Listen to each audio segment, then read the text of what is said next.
So as the expert, what is your favorite place to travel and why? Well, I've always loved Portugal just because it was really what stood out in my mind as a childhood memory, and I would always say that first. But really, I think if you want such a complete experience that really changes your life, South Africa, number one. And nobody Wow. goes to South Africa without coming back being a completely different person in some way, whether it's touching your heart, touching your mind, opening your mind to something, from the people that you meet to the stories that people tell, the sensory experiences of seeing, being next to animals and seeing a safari, going out into a community, interacting with the locals. There's such a big story to tell there and such an interesting history. So you've got that plus just drop dead gorgeous natural location. So it really kind of has everything. And that's really what I think has changed a lot of people's lives as far as, the areas that we've been involved with and past clients. Nice. That's a great endorsement. Yes, I know. We've seen the trips, we've seen the things on Facebook and just looks phenomenal. A friend of ours had went last year and camped in the, with the animals. So yeah, there are campsites. There are small little, rest camps that you can do in the Kruger Park and so on. So yeah, it's all possible, all the way up to luxury lodges. Nice. Has anyone ever been eaten by a lion on any of your trips?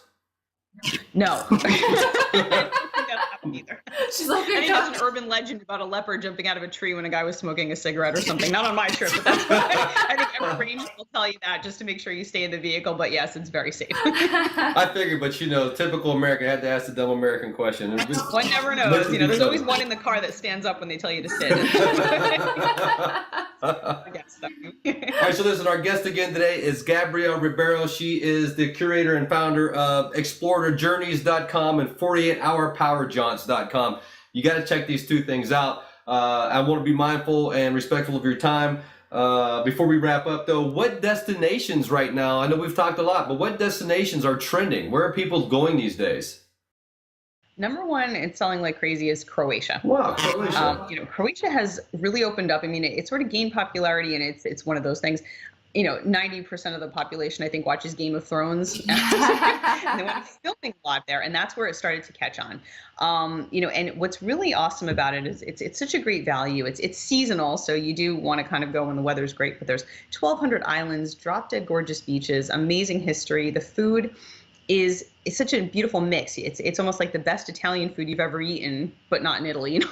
There's all sorts of different side trips you can do. You can easily go to Croatia, but go to Montenegro for the day, or go to Serbia or Bosnia, and those places have interesting history too.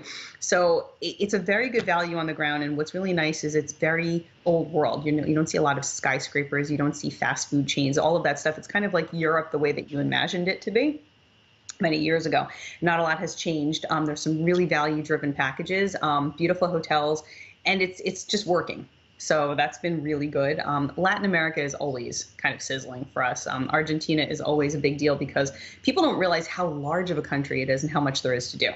So, you can climb a glacier, you can go all the way to the end of the earth, and you depart from there for an Antarctic cruise.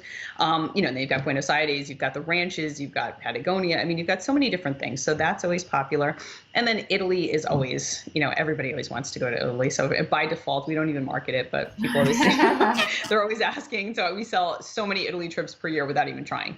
But that's on the radar. But I would say another one to watch is East Africa, Kenya or Tanzania. Because if you really want a safari without the glitz and the glamour of cities and the different sort of attractions, you just want wildlife, those are phenomenal places to go. Wow.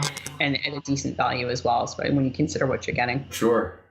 Well, we really appreciate your time today. That was a wealth of information, and I know that we're going to be talking a lot more, not just for us going on trips, but to share with the group. And we definitely want to get your perspective. So we appreciate your time today. Have you back on soon. And again, we'll be posting your information in the group. So make sure you check out Gabriella.